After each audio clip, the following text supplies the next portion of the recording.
তারা আমাদের captain shield, তারা আমাদেরকে রক্ষা করার জন্য, ঢাকাবাসীকে রক্ষা করার জন্য নিজেদের জীবন দিয়েছেন। আমরা যতদিন আছি, ঢাকা যতদিন আছে, আমরা তাদেরকে শ্রদ্ধা ভরে স্মরণ করব।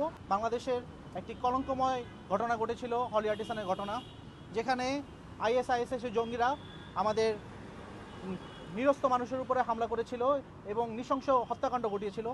সেই হত্যাকাণ্ডকে থামাতে এবং সেই জঙ্গিদের ধরতে আমাদের অকুতোভয় পুলিশের সদস্যরা সেখানে গিয়েছিলেন এবং সেখানে তাদের ছোড়া গ্রেনেডের হামলায় নিহত হয়েছিলেন শহীদ রবিউল এবং শহীদ সালাউদ্দিন। আমরা প্রতি বছরের ন্যায় তাদের প্রতি শ্রদ্ধাঞ্জলি অর্পণ করার জন্য, সেই শহীদদের প্রতি শ্রদ্ধা জ্ঞাপন করার জন্য আমরা এখানে আসি। কিন্তু আপনারা জানেন, গত বছর তাদের স্মরণে যে স্ট্যাচুটি বানানো হয়েছিল, সেই স্ট্যাচু রাতের অন্ধকারে হিজবুত তাহরীরের লোকের এসে ভেঙে দিয়ে যায়। কিন্তু আমরা এতে দমে যাব না, আমরা তাদেরকে সর্বদা স্মরণ করব। তারা আমাদের ক্যাপ্টেন শিল্ড, তারা আমাদেরকে রক্ষা করার জন্য, ঢাকাবাসীকে রক্ষা করার জন্য নিজেদের জীবন দিয়েছেন।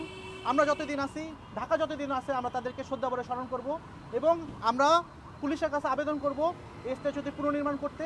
যদি তারা পুনর্নির্মাণ না করে, আমাদেরকে দায়িত্ব দিন, আমরা 1 মাসের মধ্যে তাদের স্মরণে সেই স্ট্যাচুটি পুনর্নির্মাণ করব। ধন্যবাদ সবাইকে।